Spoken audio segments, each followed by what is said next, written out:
மரணம் தான் நிறைவையும் மகிழ்வையும் தருகிறது என்று சொல்வதற்காக நம்முடைய அம்மையார் சத்யா அவர்கள் வருகிறார்கள். அவர்களை பேசுமாறு அன்போடு கேட்டுக்கொள்கிறேன்.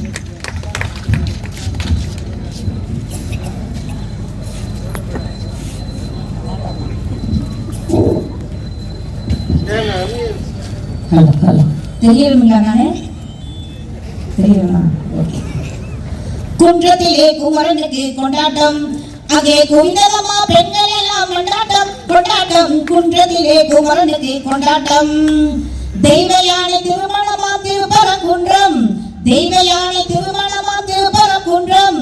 தெருமுழுதும் பக்தர்களின் ஆனந்த மன்றம், தங்க மயில பவளமுத்து தமிழ் தெய்வானை, தங்க மயில பவளமுத்து தமிழ் தெய்வானை.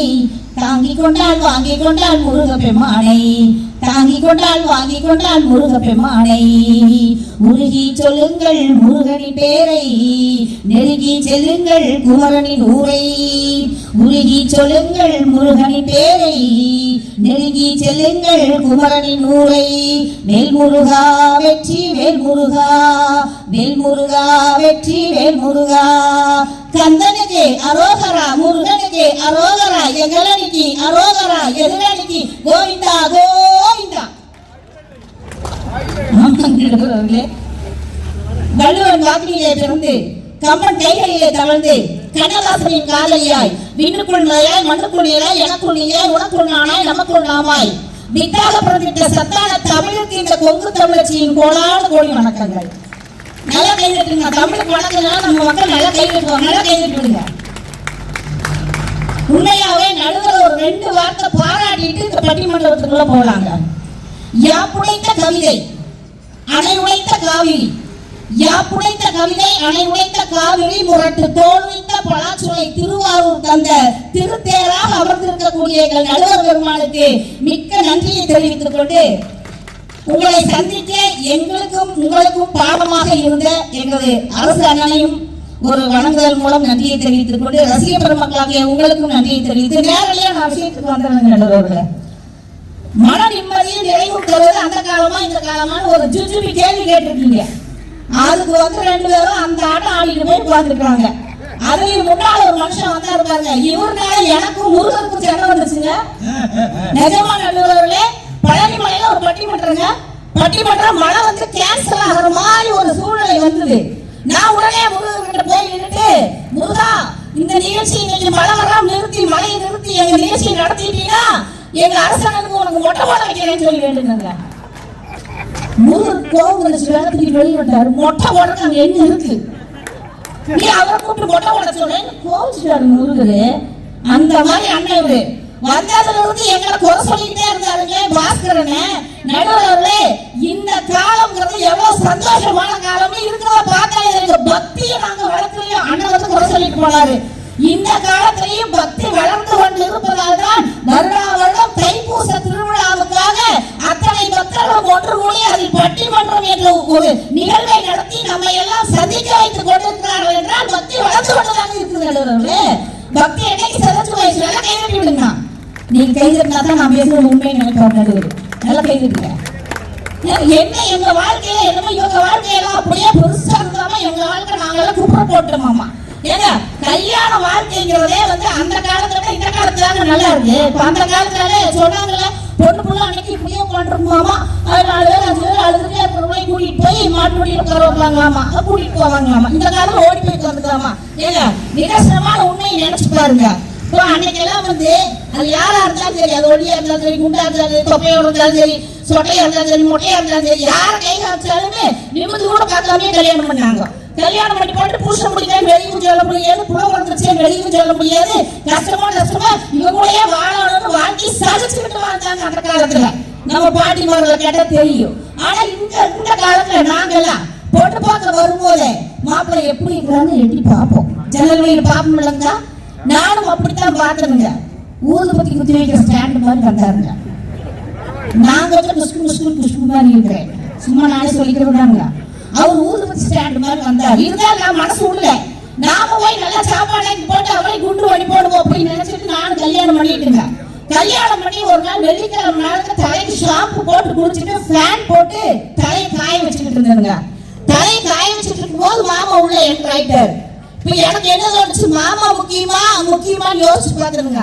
மாமா தான் நம்மளுக்கு முக்கியம்ட்டு அள்ளி கூந்தல சொல்லிட்டு மாமாக்கு சாப்பாடு போட்டேன். போடும்போது மாமாட்ட ஒரு வார்த்தை கேட்டேன், இது எனக்கு மாமா இது எத்தனை ஊர்ல போய் பொண்ணு பார்த்துருப்பீங்க, இது எப்படிங்க மாமா சத்தியால செலக்ட் பண்ணீங்கன்னு கேட்டேன். உடனே அவர் சொன்னாரு, இந்த காலத்துல இருக்கிறவங்கள எதா இருந்தாலும் லேடிஸ் ஃபர்ஸ்ட், நீ முதல்ல என்ன எப்படி செலக்ட் பண்ணேன்னு சொல்லி நான் சொல்றேன். நான் சொன்னேன், மாமா என்னையும் பார்க்க நிறைய பேர் வந்தாங்க, பொண்ணு நல்லா இருக்குது எல்லாம் சொன்னா பரவாயில்லைங்க, ஒண்ணுமே சொல்லாம எந்திரிச்சு போயிட்டாங்க. காப்பி கொடுத்து மிக்சர் கொடுத்து சாப்பிட்டாங்க, எந்திரிச்சிட்டாங்க. ஆனா நீங்க ஒருத்தர் தான் மாமா குடிச்ச டம்ளரையும் சாப்பிட்ட தட்டையும் கழுவி வச்சுட்டு போனீங்க, உங்களை செலக்ட் பண்ணிட்டேன். ஏங்க எவ்வளவு சமயோசித புத்தியோட நாங்க உழைச்சிட்டு இருக்கிறோம் இந்த காலத்துல. எங்களை வந்து குறை சொல்றாரு.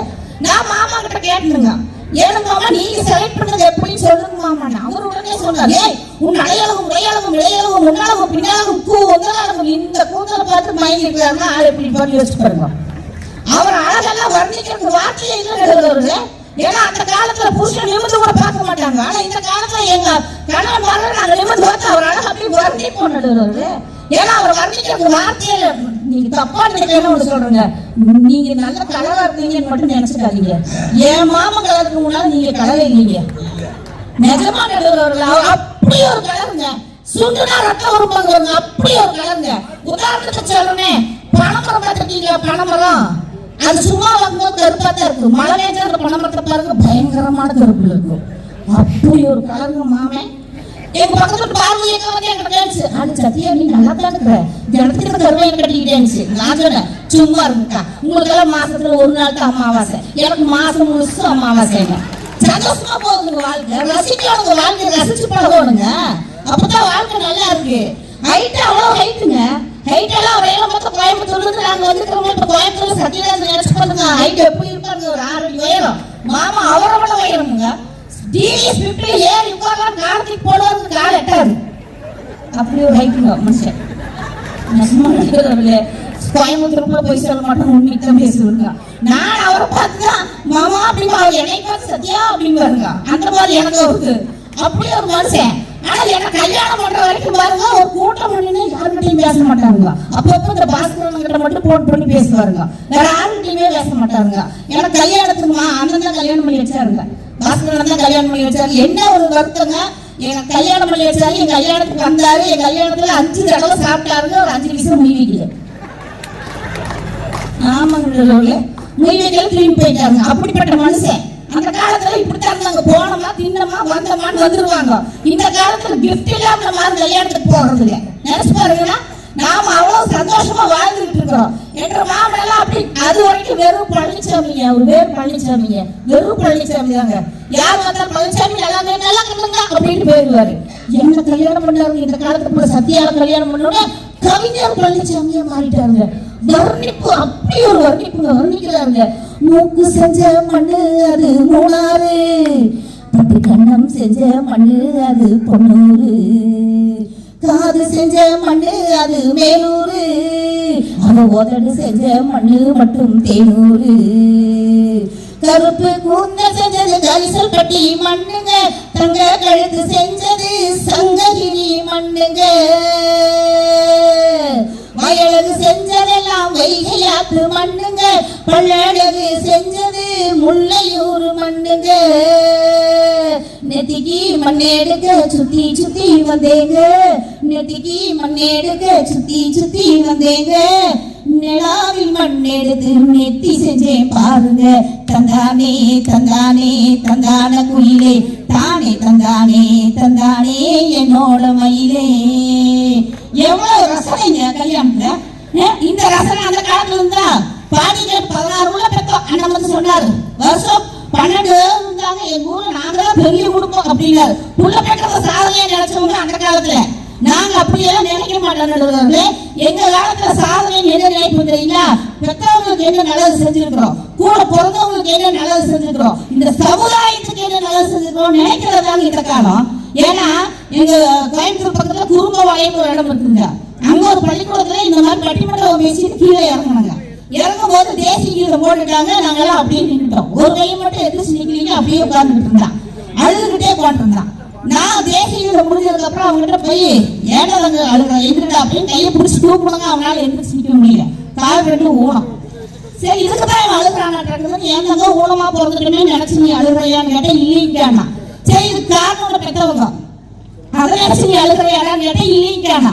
வேற எதுக்குடா நீ அழுகிறான்னு கேட்டோன்னே இந்த காலத்து இளைஞன் சொன்ன சமுதாய வார்த்தை என்ன தெரியுங்களா? அக்கா, நமது நாட்டு தேசிய கீதம் பாடும் பொழுது என்னால் எழுந்து நிற்க முடியவில்லையே, நினைச்சேன் நான் அழுத சொன்னா பாருங்க. இது சாதனைங்க. உங்க காலத்துல தேசிய கீதம்னா என்ன தெரியுமா? தேசிய கீதம்னா என்ன? சாம்பார் சட்டியும் சோறு சட்டியும் உங்களுக்கு தேசிய கீதம் அந்த ரெண்டையும் பாப்பீங்க.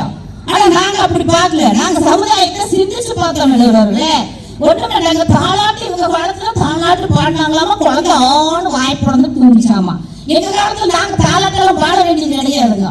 ஒரு பென் டிரைவ் எடுத்து மாட்டி விட்டோம்னு டிவியில அந்த குழந்தை டான்ஸ் ஆடிட்டு டடக் டடக் டடக் ஆடிட்டே தூங்கிடுங்க. உருளைக்கிழங்கு செல்லக்குட்டி எங்க போச்சு, கத்திரிக்காய் கூடையில தூங்க போச்சு, கத்திரிக்காய் எட்டி வளைக்க அழுதிருச்சு, அம்மா வந்து கொஞ்சம் ஏதோ சிரிச்சிருச்சு. சிரிக்கணும், உருளைக்கிழங்கு சிரிக்கும். அப்படி சிரிக்கிற மாதிரி பாட்டு போடுவோம். அதை பார்த்துட்டு டான்ஸ் ஆடிட்டே குழந்தை தூங்கிடுங்க. நாங்க தாளாட்டு பாட வேண்டிய அவசியம் இல்லை. உங்களுக்கு வேலை இல்லை, உட்காந்து தொட்டில் உட்காந்து தாளாட்டு பாடிட்டு இருந்தீங்க. காலையில இருந்துச்சா நாங்களும் வேலை செய்யறோம், நாங்களும் வேலைக்கு போறோம். உங்களாட்ட நாங்களும் பாடுபடுறோம். உங்களை விட அதிகமாவே நாங்க சம்பாதிக்கிறோம். அப்புறம் நாங்க எங்க போய் தாளாட்டு பாடிட்டு இருக்கிறதுன்னு கேட்கிறேன். இதுல வேற பாஸ்கரனுக்கு ஒரு வருத்தம். கிளன்னு வயசானவங்க ஊர்நாய் மெசப் சொன்னாங்க. நடுவில் நல்லா நீங்க யோசிச்சு பாருங்க. யாரும் அண்ணன் சொன்னாருன்னு நினைக்கிறேங்க. நைட்டி ஓடுறது அண்ணன் தானே சொன்னாரு. இந்த அந்த காலத்துல இல்லை, இந்த காலத்துல நைட்டி ஓடுற காலம்னு சொன்னாருங்க அண்ணன்.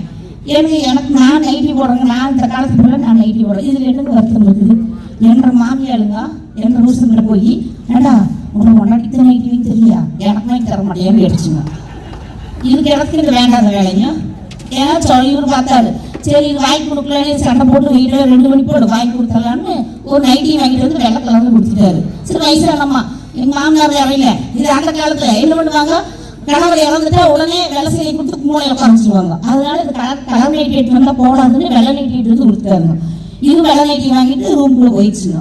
இது நைட்டு என்ன பண்ணி இருக்குதுங்க, கால் ஒரு பக்கம் கை விட்டுருக்கு, கை ஒரு பக்கம் தலை விட்டுருக்கு, 2 பக்கம் எதையோ மாற்றி விட்டுருக்கு.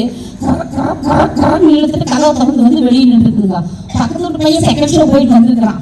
ஆஹா சத்யக்கா வீட்டுல பேய் வந்து உள்ள வந்துருச்சு. அவன் தண்ணி மாதிரி கீழே உழுது அவனு 4 நாள் ஆஸ்பத்திரியில போய் அட்மிட் பண்ணி வேண்டாத வேலையெல்லாம் பாக்குறது அந்த காலத்து ஆளுங்க. இந்த காலத்துல இருக்கிற ஆளுங்க நாங்க எவ்வளவு சந்தோஷமா வாழ்ந்துட்டு இருக்கோம். எங்க அதுலயும் ஐயா சொன்ன மாதிரிதான் அந்த காலத்துல எல்லாம் பவுனுக்கு 100 ரூபா எத்தனை பவுன் வாங்கின அண்ணுமாங்க. அந்த காலத்துல ஏக்கரா 1000 ரூபா எத்தனை ஏக்கரா வாங்கின அண்ணுமாங்க. எதுக்கு இந்த பெருமை பேசி தெரியுறீங்க? நாங்க 1 லட்சம் வித்தாலும் சரி, ஏக்கர் 1000 கணக்குல போனாலும் சரி, நாங்க வாங்கி சேர்த்துக்கிட்டு இருக்கிறோம்ல. அதை எங்களை நல்லா பாராட்டுங்க. பாக்குறத கூட மஞ்சக்காமல பிடிச்சவங்களுக்கு பாக்குறதெல்லாம் மஞ்சளா தெரியுங்கிற மாதிரி எல்லாம் மஞ்சளா பாக்குறது, எல்லாம் வேண்டாம்னு பாக்குறது. ஆனா பாஸ்கரனை பத்தி ஒரு உண்மை சொல்லியாகணும் உங்ககிட்ட. மலேசியாவுக்கு போன மாசத்துல நாங்க 2 பேரும் போனோம்.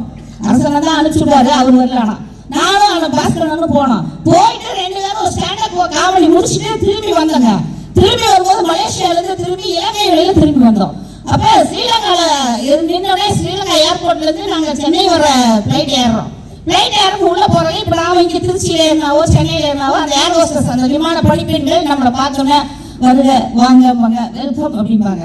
அது நம்மளை வரவேற்க சொல்ற மாதிரி. அதே மாதிரி ஸ்ரீலங்கால நாங்க இறங்கி ஏறும்போது அங்க இருந்த பொண்ணுங்க எங்களை பார்த்துட்டு தன்யவாத் அப்படின்னா இலங்கை மொழியில நம்மள வாங்க வருது வணக்கம் அந்த மாதிரி அர்த்தம்.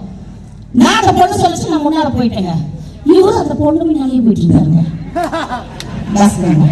எனக்கு கொஞ்சம் திரும்பி பார்த்தா இதுல அந்த பொண்ணு முன்னாலேயே போயிட்டு இருக்காருன்னு. அண்ணா அப்படியெல்லாம் போகக்கூடாது, வாங்க உங்க சீட் இங்க இருக்குதுங்க. நீ சும்மா சத்தியா அந்த பிள்ளை என்னை தனியாவா இருந்துருக்காரு. எங்க ஒரு மாநிலத்தோட மொழியை கூட தெரிஞ்சுக்காம அந்த புள்ள பின்னால போயிட்டு இருக்கிற இவரெல்லாம் வந்து சமுதாயத்தை எங்கேயும் நல்லா வச்சிருக்க போறாரு. இவர் குடும்பத்தை நல்லா பார்க்க மாட்டாரு. அப்புறம் எங்க சமுதாயத்தை பார்ப்பாரு. அந்த காலத்துல ஒரு விஷயம் என்ன தெரியுங்களா, எதா இருந்தாலும் பெருமை பேசுவாங்க. 2 உண்மையா இருந்தா மட்டும் கை தட்டுங்கடா, உண்மையா இருந்தா கை தட்டுங்கடா, பொய்யா இருந்தா வேண்டாம். ஒரு ஊர்ல 2 பொம்பளைங்க ஒன்னா சேர்ந்து பேசினாங்கன்னா ஏதோ ஒரு குடும்பத்துக்கு வேற்று இருக்குதுன்னு அர்த்தம். உண்மையா இருந்தா கை தட்டுங்க. உண்மைதான்.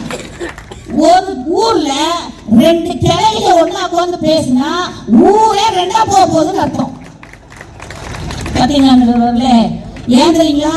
இந்த கிழவிகளுக்கு வேலையே என்ன? கிழவிகளை தப்பா நினைக்காதே. கோயம்புத்தூர்ல வயசான பாட்டிகள் சாதாரணமா கிளவிட்டு நம்ம இந்த பாட்டிகளுக்கு என்ன வேலைன்னா, இதுக்குன்னே ஊர் முக்குள்ள சாவடின்னு ஒண்ணு கட்டி வச்சிருப்பாங்க. அதுல வந்து உட்கார்ந்துக்கும். உட்கார்ந்துக்கிட்டு அந்த பக்கமா வந்து ஒரு பையன் போவான். யாருடாவன்? நம்ம முருகேசன் பேருனா அப்படிங்கும். அவன் ஆமா பாட்டிட்டு அவன் போயிடுவான். அவன் போய் கொஞ்ச நேரத்துல இன்னொரு புள்ள காலேஜ் போறக்கு வரும். அப்படின்னு யாருடைய அது? நம்ம மயிலாத்தா பேத்தியா அப்படிங்கும். அது ஆமா பண்ணிட்டு அது போயிடும்.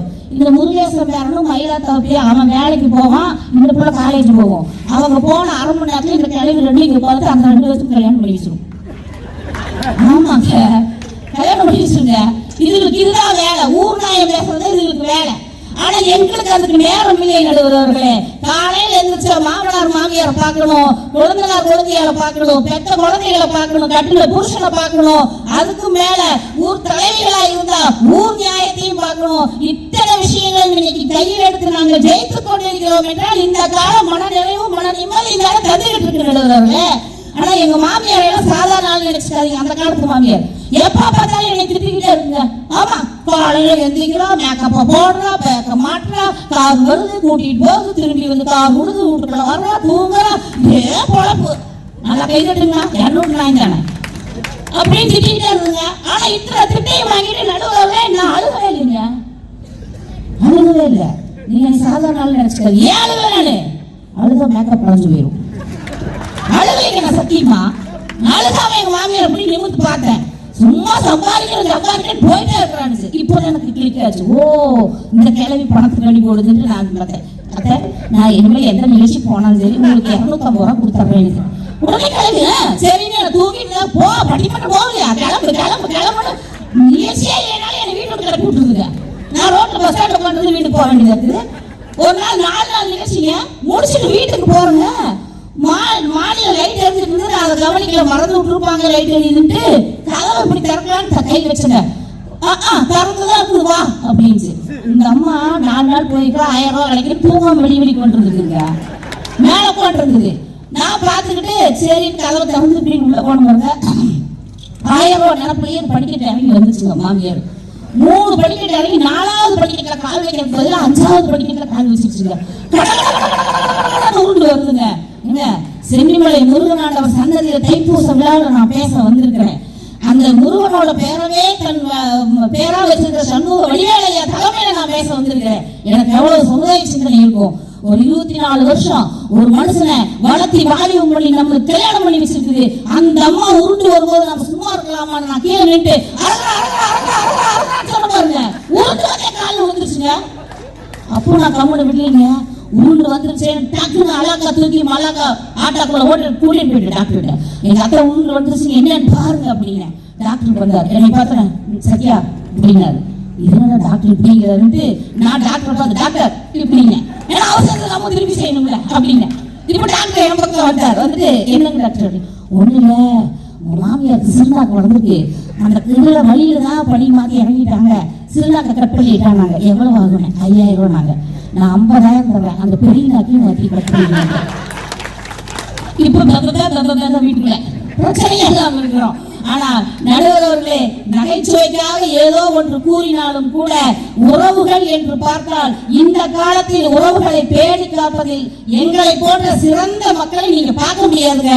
அந்த காலத்துல உறவுகள் நீங்க கூட்டு குடும்பமா வாழ்ந்தீங்க. ஆனா ஒருத்தர் பார்த்து பயந்துகிட்டு இருந்தீங்க. அப்பாவை பார்த்து மகன் பயப்படுவான், அம்மாவை பார்த்து மருமக பயப்படுவா, மாமியார் மருமக 2 பேருக்கு ஒன்னா நின்று பேச மாட்டாங்க, வெக்கப்பட்டு ஓடுவாங்க, கதவுக்கு பின்னால் ஒளிஞ்சு பேசுவாங்க. ஆனா இந்த காலத்துல நாங்க அப்படி இல்லைங்க. அப்பாவும் மகளுமா ஃப்ரெண்டுகளா வீட்டுக்குள்ள வாழ்ந்துகிட்டு இருக்கிறோம்னு சொன்னா அந்த வாழ்க்கை தான் நிறைவான வாழ்க்கையை தரும்.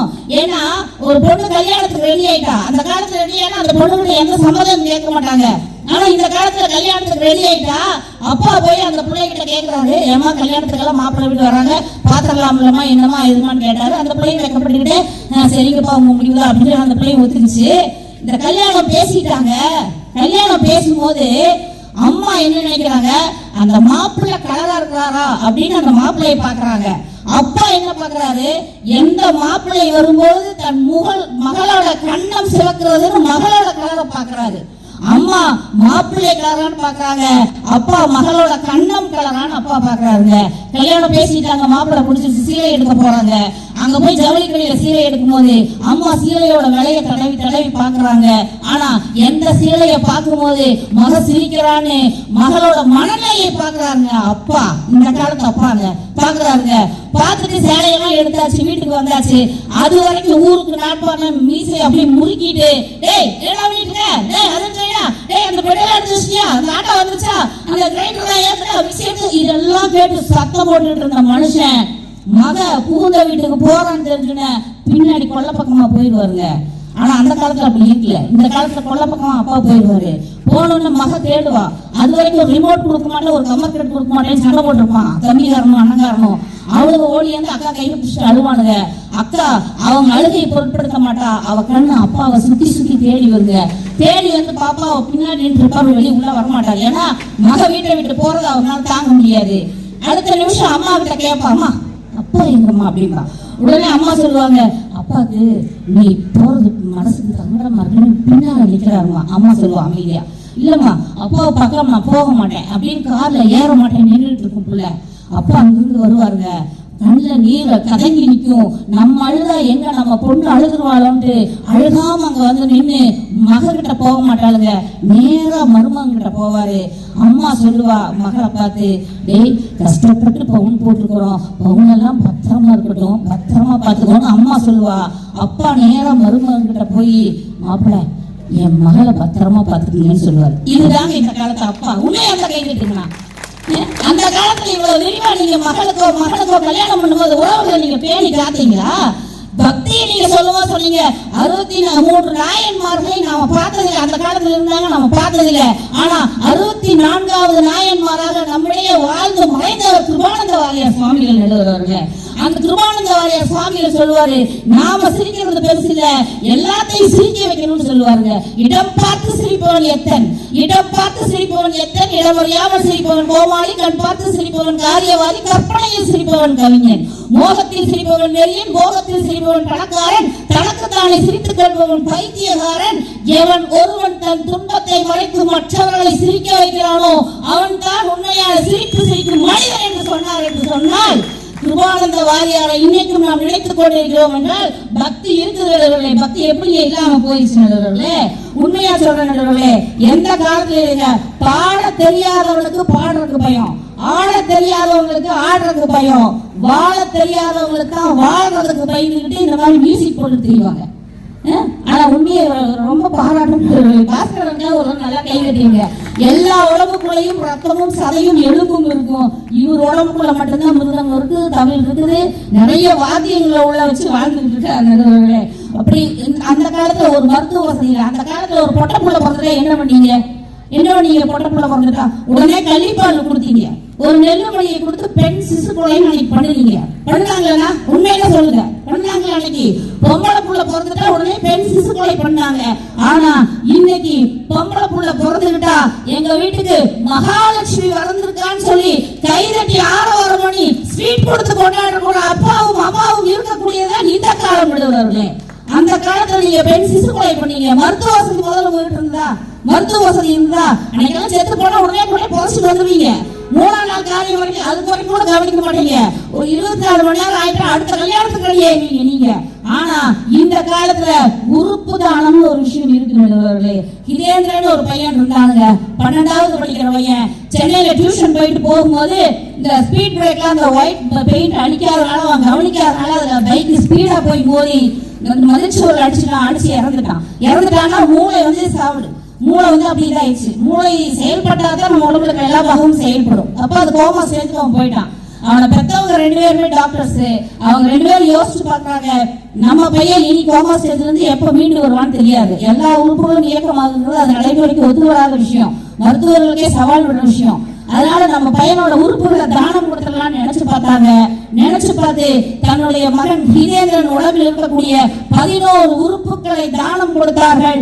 இன்றும் 17 பேர் உடம்பில் ஹிதேந்திரன் வாழ்ந்து கொண்டிருக்கிறான் என்றால் அது எங்களது உறுப்பு தானம் என்னும் நன்றியால் தான் எழுதுகிறார்கள்.